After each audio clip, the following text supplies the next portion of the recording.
Good morning, beekeepers. Today I don't really have much bee work to do, so I just wanted to show you a little recap of several of the things that I bought during the year, how they worked out for me. In case you're looking for some new equipment this fall, you can pick most of these up at Nobby. You can order some of them, but these are some good recommendations on some things that I've purchased and used over the past year. So let's get into it. All right, this is one of the things that I'm kind of happy I bought. This is a Guardian bee suit, just the bee jacket with the round veil.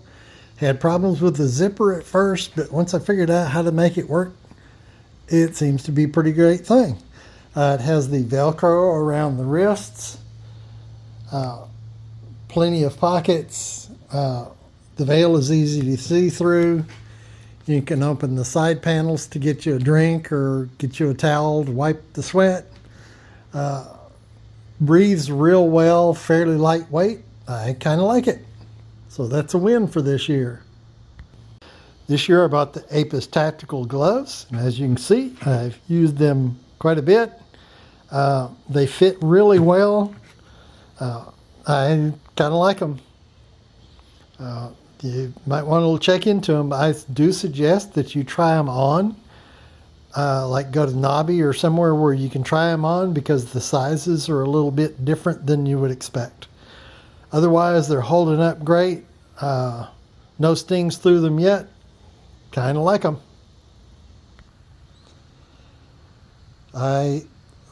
This year I had put a Easy C visor on my full-sized bee suit, so I can see through the veil, and it really helps tremendously. I haven't put one on my new Guardian suit yet, but I've got one already in the bin, ready to go on there. I'll probably put it on there in the spring. So, good product. All right, last year I wanted something that I could wear when I just wanted to run out and fill feeders or check around the beehive without putting on my suit, but that's before I got a full jacket. So I went on Amazon and I bought this nice little cowboy hat veil. The straps go under your arm so it holds it down nice and tight. You can see through it real well. It's a nice quick veil to put on when you're working bees. I've seen beekeepers wear this and no other beekeeping equipment. So it's a nice thing to have, and it's very cheap. Good product. Now, at the advice of one of my local bee clubs, I was looking for some different smoker fuel. And I had bought some hardwood pellets that I thought burned up real fast and didn't really work real well. And then they recommended that I buy these. I caught a 2-for-1 sale. For about $18, I think it was, for 2 bags of these pellets. They're 20-pound bags. They work really well. What I do is I start my smoker with pine wood shavings it's pine bedding, also from Tractor Supply. I start it good with that. Then I put in about a 16-ounce cup of the smoker pellets, and it burns for quite a while. I usually end up dumping the rest out because I've tried putting it out and it just doesn't go out very well. Along that line, I bought the Daydant extremely large smoker, the big one, so I could work longer without having to refuel my smoker. And it is awesome. I really love this smoker. I take a long time because I video everything, and I can go for 3 or 4 hours using this smoker without having to refuel it. I really like this smoker. Still got the old one, but I use this one exclusively. This is another toy I bought, a little frame grabber. I use it usually to pull at least the first frame out, and it's really handy to be able to get in there. The other tool I bought at Nobby was Thorn Manufacturing. It's a stainless steel frame spacer, so when you're putting 9 frames in your 10 frame Honey Super, this makes it fairly easy. Even if they're kind of stuck with the propolis, that thing, you just hit it on the top once and it goes in there and it moves your frames around just like you need them. Another great product that I kind of like and recommend. This is my frame stand. Don't know if I've shown you, probably seen me using it quite a bit. I take my first 1 or 2 frames out, set this on the side of the box, kind of like that, and then my frames are not laying on the ground for my bees to crawl off on the ground, and they're right there at the side of the box.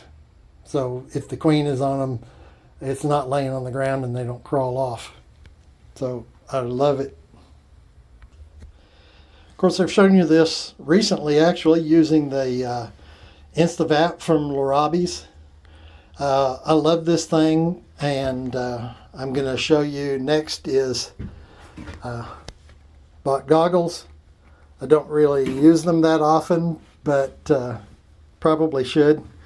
And I bought a vapor mask to wear with when doing the oxalic acid, and I'm going to show you that one. Just wanted to show you real quickly. This is my Vevor 3-frame hand crank. There's my little hand crank. This is my 2nd year using it, and I kind of like it. The only problem, one of the feet broke off. It's not a big deal to weld it back on, but probably going to be buying a bigger motorized extractor for next year, but this thing works great. This is one of my little favorite tools that was the cart was given to me. I think you can get them at Tractor Supply. I put the metal sheet on top so I can lay boxes and tools and stuff and just drag it around my bee yard without having to carry everything or make a dozen trips back and forth. Kind of recommend if you've got a bee yard or your stuff scattered out over a yard, it makes it handy to just drag it around. All right, this is another product that I started using this year, and results this year, I have hardly seen a beetle at all. Last year I almost lost one of my hives. The beetles were getting out of control. I do use screen bottom boards as well, but this stuff apparently works very good. It does for me anyway, so you might want to take a look at it. Now, another product that I got that most of you beekeepers probably won't be interested in, but if you do any videoing at all, you know your camera likes to shut off in the summer because it gets too hot. This is a nice little hot shoe mounted adjustable umbrella. You've probably seen it in a couple of my videos. It's hard to do this with one hand. All right, it's adjustable. You can turn it around so that it covers your camera is all you want to do. Raise it up, and what I usually do is bring it really low so it's sitting right down. I bring it down real low so it's covering my camera good without blocking the view, and it keeps my camera cool, and I don't have a problem with shutdown anymore. So if you're doing videos, you might want to look into these on Amazon. They're really cheap, about 12 bucks. So, all right, here's my mask that I bought for doing OA treatments. Bought it at Harbor Freight. Yeah. It says Gerson on it, M8200, and there's the label on the air filter itself. You got to make sure that it's vapor proof so that the oxalic acid vapor won't come in through the mask. This works good. As you know, I've got a beard, and this nice flexible housing This nice flexible housing does a good job of sealing around the beard. Adjustable straps. It seems to work extremely good for me. So there you go. Of course, I've shown you the Easy Ox, the great oxalic acid made by Mike and them. This is the only way I'd want to go for oxalic acid. I used Formic Pro in the spring, and as soon as it's done in the fall, I'll do it again. I'm having real good luck with mite control with Formic Pro, but it's got to be under 85, and I would suggest under 80 personally, but you know, that only happens for brief periods of time in Arkansas, so can't use it right at the moment, but I will as soon as it cools off.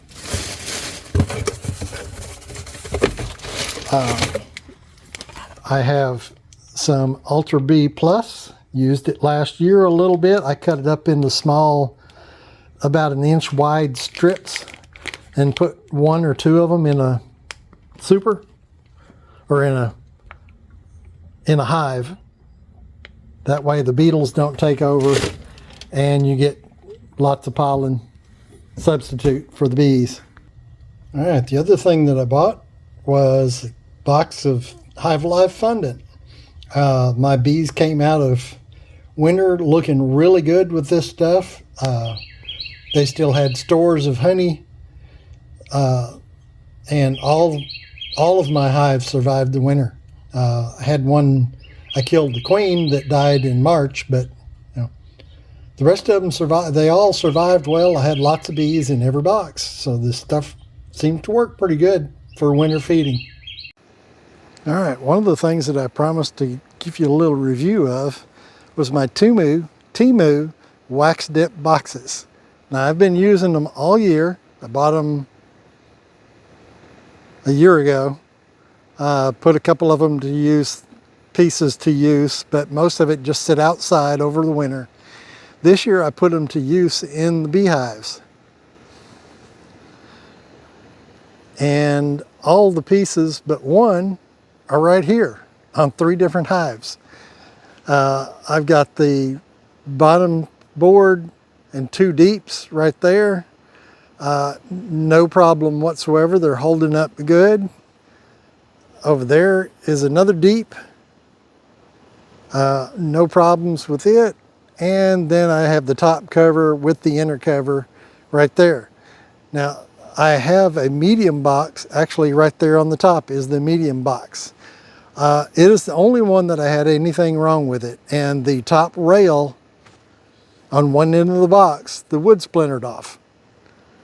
But that's the only problem I've had so far. But this is the first year. So you can see they're holding up really about as well as anything else. The only thing that I did not do, because they didn't include them and they didn't pre-drill the boxes, is they are glued, but they are not nailed.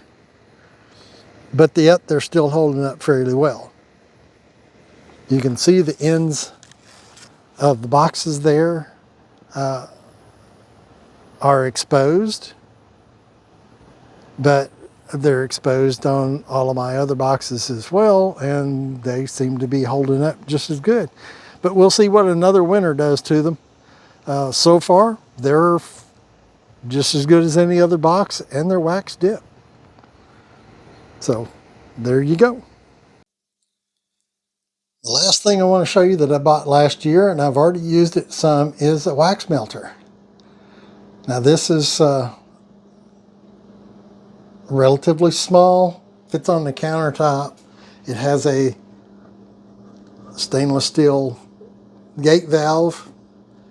It has a temperature control, and it did a real good job of holding the temperature good. It's not jacketed. As you can see, it's dirty. But the wax drains out the very bottom in the middle, and then because it goes through, because it's heated around this, the wax won't yet solidify in the end of the nozzle and clog it up. If it does, you just turn it on and wait for a little while, and it'll melt again and then run out. But it's been a good unit. And there's my wax clippings for this year. They're, as soon as I rinse them a little bit, they're going in the wax melter. There you go. All right, thanks for watching, guys. Don't forget to like and subscribe, and throw me some comments out there. If you've got any questions on any of these products that I showed you, just give me a comment down below, and I'll look it up and give you more info if I have it, or send you to the web page where you can get it. I'll be doing some more treatments next week, get back into the bees again, but I hope you enjoyed. See you next time.